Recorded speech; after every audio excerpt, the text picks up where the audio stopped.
All right, so we are here. It is Monday, September 13th. This is the Waldoboro Communications and Technology Committee. I am Ruben Mahar. We have Mr. Richard Hossis and Mr. Robert Butler. Our buddy Thomas couldn't be here this evening, and he will be missed, but he is looking forward to meeting notes for this meeting. I would say we've determined a quorum, and our first order of business is minutes from gosh, Max sent us what, 3 months worth of minutes, which I didn't. Maybe 4 months at this point. 4 months, yeah. I May, didn't. June, July, August. Anyone have any issues or data or concerns with the minutes? I make a motion to approve the minutes of February 1st, March 1st, March 15th, and April 5th. All right, I'll second this to accuracy. great. Thank you. I have no problem with that.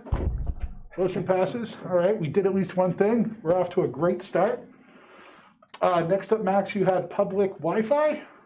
I believe that was a topic for you if you were interested. So the only question I had about public Wi-Fi that I thought was worth mentioning to this group, and please someone correct me if I'm wrong, I don't believe Waldoboro has that in the downtown sort of area where our visitors would be. It has it in some places. Okay, For example, the library has Wi-Fi that people can access from the parking lot, okay. as long as they know the password. Mhm. I think if you sit outside this building, you can access the town's Wi-Fi network. I don't know, and I think also if you sit outside the Narrows Tavern, you can access their network.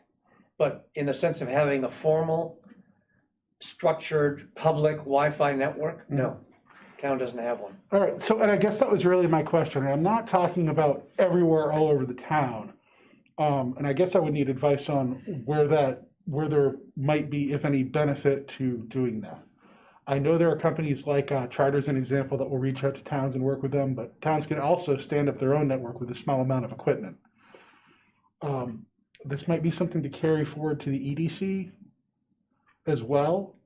When there's a big tourist season going on, we have people, shopping on Main Street and all that in those areas. If we could provide that and they could have a landing page that, they sign into and make whatever agreement, I think it would benefit everybody. And what I'm wondering is if that's something we want to put some further research into. And I'd be perfectly willing to be the one that does that research. Several years ago, we did suggest the boat ramp or the access Pine Street. area. Pine Street. What's that? Pine Street Landing? Yes, the town landing is a spot for it, so I'll just did. throw that and remember that. So I guess what I'm asking is, would there be some utility in taking a fresh look at that for this next coming year? And if so, what I'll do is I'll get some research into that in the next meeting. I can present a few minutes on that. So what would be involved? Placing some nodes in strategic places? Yeah, so we get our primary connection, whoever that be through. My example is always LCI because they've done Right. so much down there, but whoever plugs into it. Yeah. And then I need to know the target area, and then that would sort of decide what the actual infrastructure of the project is. I'm always for something that is going to improve connectivity, Right. as long as there's a cost benefit. So what I'll do is I'll get the technical side written up, and with that, I'll see what costs I can get together. And Is this I'll start something that general research. that there's a cost involved, um, or? typically there's lots of ways to do it. It depends on who you work with. And that's one of the base questions I would need to ask. So what I'm thinking is really just a base framework.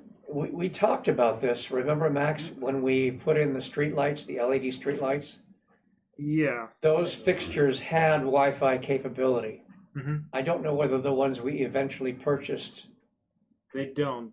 We don't have the smart nodes, but the smart nodes can be placed on the street lights. on the streetlights. So that would be an infrastructure, that potentially positive infrastructure Mhm. solution to having a system. It could be. Those are part numbers we need because we need to know how those work. Sometimes those use a cellular backhaul. They use cellular. Would that give the better coverage?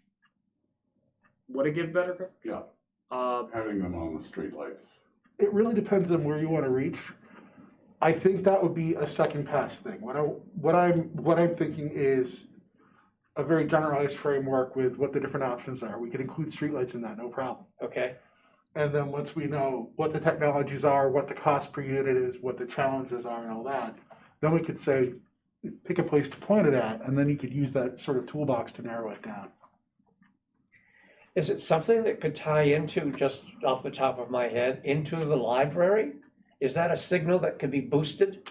So it depends. It depends on distances. If, for example, if you have a visual straight shot, it absolutely is. You know, there's a thing called long-range Wi-Fi where you can have two dishes pointed at each other, and you can repeat that a couple of times and still be useful. So it could be, what's the word I'm looking for? Sequenced. Yep. From the library to Main Street, then either way on Main Street Oh, for a absolutely. distance. Yep. Yeah, that'd be interesting to look at. Would people indoors be able to get the signal, or would it be basically outdoors? That would be, so there's multiple pieces to it, and this is where having sort of that whole chart of technologies would be helpful in explaining the whole thing. But the short version is what we were just describing is really a backhaul, point to point.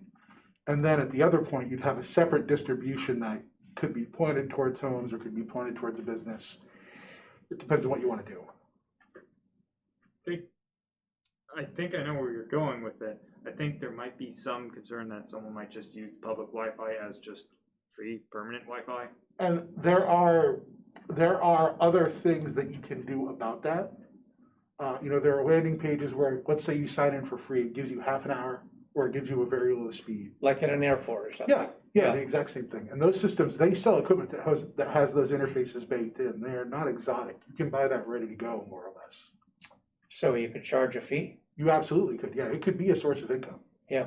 You're not gonna pay for a fire truck in a year, but you could very likely pay for the cost of the equipment and the connectivity to benefit the other businesses and so forth around.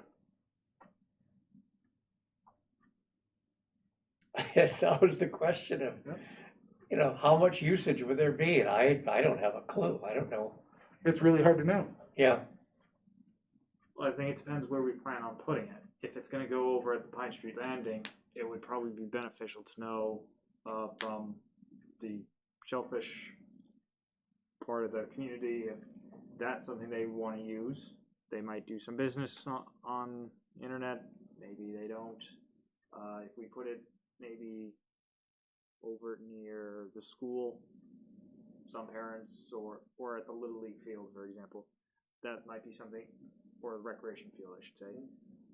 People are probably going to use it when kids are playing during the summer, and it's going to be probably more of a local thing, whereas the Pine Street Landing, it might be for shell fishermen and whatnot. But then there's going to be more tourists in that part, so I think it depends where it eventually goes. yeah. How secure would that network be? In short, very. Technology's come quite a long way. But you'd still be password protected? Oh, absolutely. So someone to use it would have to have a password? Well, so there's multiple ways to do it. You can password protect it. You can have, each individual connection would have some other layer of security. There's a bunch of things you can do, but that really gets into, there's a more detailed version of this conversation that needs to come after a basic layout of how you get people connected. Okay, But there is a safe way to run this. yeah. Is there any way of finding out what the library's part in all of this is right now? If there are lots of people using it, or students, or? It's really what you make them. That's another point where that's a different phase of the conversation. Okay. First, it just be identifying how you stand it up and what feeds it, and that would then be part of that conversation. I don't see how there could be an objection, at least to looking at it and seeing what it costs and what the goals would be. No, I don't think so. So what I'll do, that'll be my own homework, is I'll start with a very basic framework of that basic equipment and costs and how you get that kind of thing started. You can go from there and get more information. Okay, well, that's nice of you. Thank you. It's an important thing. That's my wheelhouse, so I'm happy to do it. Okay. All right, any other thoughts, comments, or questions on the old Wi-Fi? I'm gonna guess no. So what's up next, Max? Our report on the ISPs and how that started out. So if you want to give the introduction. Yeah, sure. So these are the initial calls to ISPs. These are not agreements. These are not, hey, come build us a network. These are conversations Max and I have had that were saying, hello, ISP name here. This is Waldoboro. This is how many people exist in Waldoboro. This is what our internet is currently. Is there any type of interest that you would have in building a modern network? And when we say modern network, we define that as a fiber-driven, wireline network. That was really the only technological preference in there. We also used the phrase copper, or how did I put it? I said anything that's copper, we're considering deprecated. We really want to talk about a brand new build like there's nothing here. And that was how we started those calls. Okay. And we did it because that's the hardest way to do it.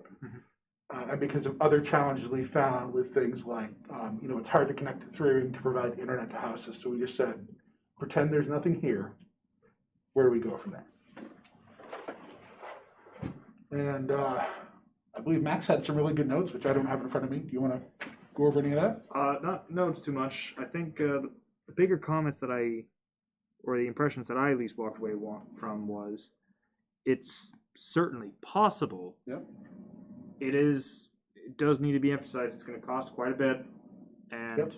Waldoboro is well covered already. So it's best we talk with who we do have in the region now, or the area now, to make sure they're not planning on doing any big tricks later on, because what would be the point if we were to go to the town and say, let's bond, I don't know, $2 million to do this town-wide fiber system so that we can get this gigabyte symmetrical service, only for Charter to then say a week beforehand, well, we're going to make the upgrade anyways, you don't have to do this. And then one says, well, Charter's going to do it for cheaper, then let's let Charter do it. So it's best we talk with the ISPs who are already in town to see what their plans are first, and if they could possibly do it at a better rate than us starting from scratch.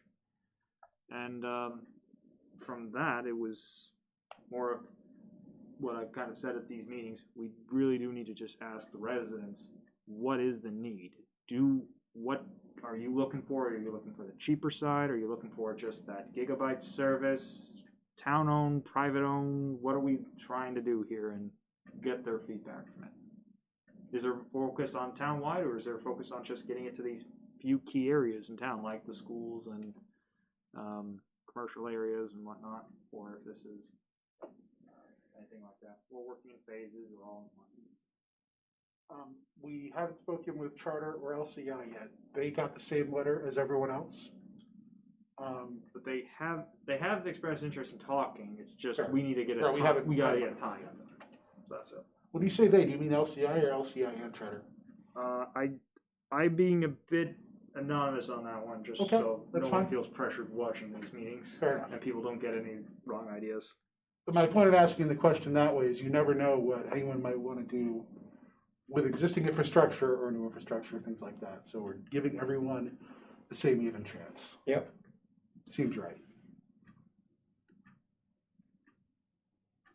But I don't know. That was the basic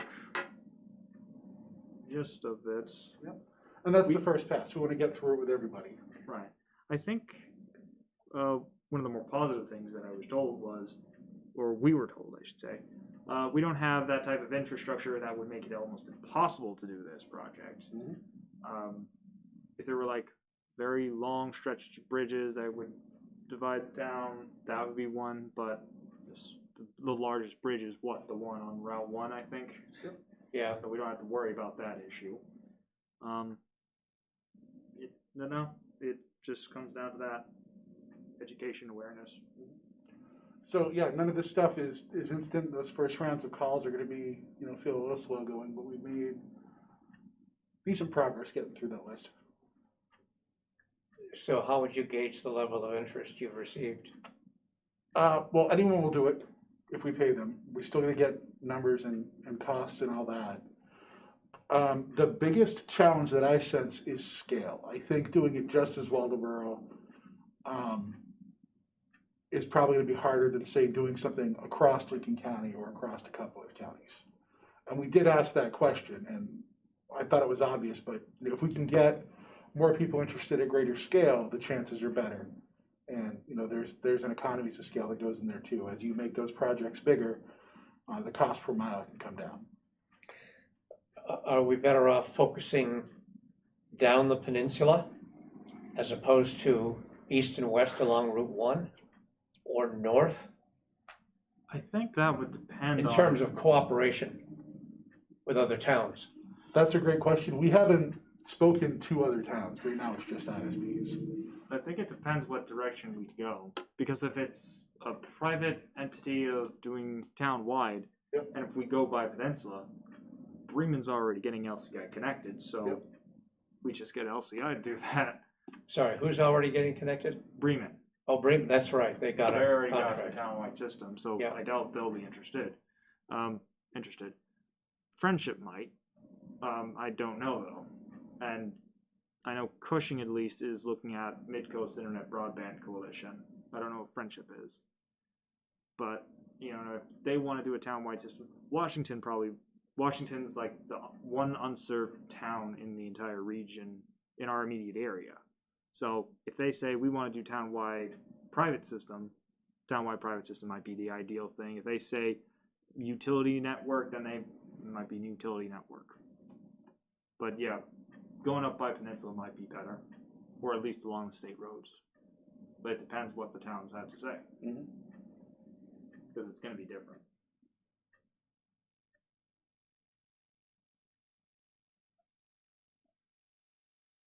It's a great question, and it's the first time I think it's been asked here, or at least in this bubble. Well, that's why I say maybe when we survey residents, it might show what everyone has different thoughts of. You might have people down in the 32 area who may just want fiber. They may just want that second option. They don't want charter, and so LCI is already down there in agreement. They are pretty sure LCI has the line that goes to McGreevy, so they might just say, all right, we'll just get all the way up 32 and do Dutch Neck and Throat Neck, all that. Well, I think that would be a great question to ask. The whole point beyond, I want to get everyone in something that's not just current state, but ready to advance. But the other primary point of this whole thing is to have these projects start where there isn't service. We're not forgetting about like Store Mountain, for example. And that's, that's the other thing we're looking at. Is the goal is to get these things started, and if they can, to start building in those areas. So at what point do you think we need to be in order to look at an RFP? Well, I think we need to talk to the rest of the folks that we still owe a call to, and I think we need survey data. I think if we put that together, we could start to get that information. I'd say the same. We need to talk to the ISP, the last few ISPs we haven't talked to that are in town already, see what their thoughts are. And then I think probably survey the residents in general. Probably don't even need to do a town-wide like letter in the mail thing. Probably could just do a survey monkey one and go through social media. Yep. And to see what those results are first. Yeah, and I also don't think we need to wait till every single last possible ISP finally calls us back. We want to get a few more conversations done. I've got 2 carriers in my head that we haven't talked to yet. Max, do you have more than that, yours? 2 sounds about right. After those 2 conversations, that's all I'm looking for before that in the survey is what I want before we start trying to put together any kind of RFP or number. And then if other people respond after that, I think we could plug that other information in. But that's what I think we should get started. Does that seem reasonable, or is there anything you change? Yeah, I do think we ought to talk to Friendship and maybe Jefferson. I think it would make it more attractive to anybody coming in to do it. I don't know about Warren and Damariscotta, I just don't know, or Newcastle or Noblesboro.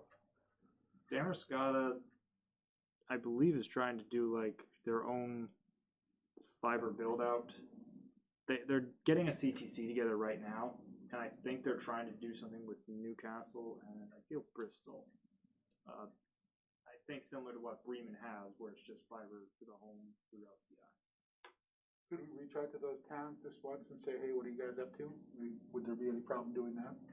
No problem with that. I think they'll say we're a bit early on in the process, but yeah, I can certainly reach out. I guess my thought is just to ping to see what they have to say back. It doesn't hurt, and it just occurs to me that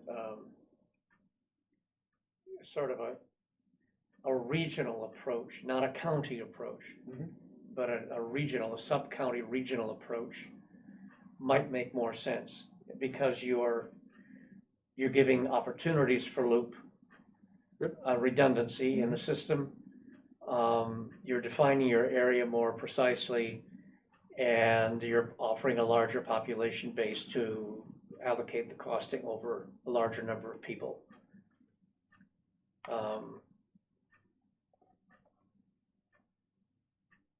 I don't know what other attractiveness or attractions we could put out there to entice people to look at this. If it turns out that the regional approach, it doesn't work, and that nobody's interested in doing it as an entity and being the operator of the ISP, then would the next step be to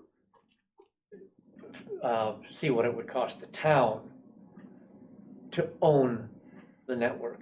That's in the list. So our approach has been ask private companies, ask about a private-public partnership, and look at cost of just owning the whole thing in that order. But we're starting with reaching out directly to companies like it would be their product first, because that's, we're starting there because it's easier. Yep. But those are all questions we need answers and data to. Okay. I think we ought to answer the questions. I think that it can do no harm to get information. Historically, Waldeboro and Friendship have had liaisons in the past, probably due to topography more than anything else. It makes sense. Jefferson also shares some of our same topography, various heights and so on. Yeah, well, you know, it's different town names, but everyone's got a need for connectivity. They're nice folks. Does anyone know if Joel still works up at the Friendship Town office? Joel? Yeah. No, he passed away. Really? Yeah, he passed away about a year ago. Joel Fern, you're talking about. I honestly I don't know- know. I know didn't there's- his last name. I know their select board. Yep. I mean, we talk about transfer station stuff all the time, so there's Liz Dinsmore, there's Better, and there's Bubba Thompson, they're the select board members. We could go down there during one of their meetings and just lay it out on the table and see how they react. I mean, yeah, that's something new. Joel popped into my head back before I was doing what I'm doing now. When I worked for just one other guy, I used to go take care of their email and stuff. I used to see Joel at the front door. That's where I came from. Okay, Beautiful town office. I love that. yeah, place. no, they've got a really nice setup down there. But they're heavy on the summer population too, so I don't know, you don't know until you put it by them. Oh, you ever seen a kid when they can't get Wi-Fi? Might be something to that, you know, at the vacation home. Yep. So I complain a lot when I don't have Wi-Fi. I don't know how it is for a 12-year-old. It must be crazy. So for our next actions, we've got a couple ISPs left to talk to that we're being big about on camera. We don't want to pressure anyone. That's fine. We're going to reach out to some towns with that basic question. How are you guys doing? What are you up to? And yeah, it wouldn't be bad to go to some meetings and just listen.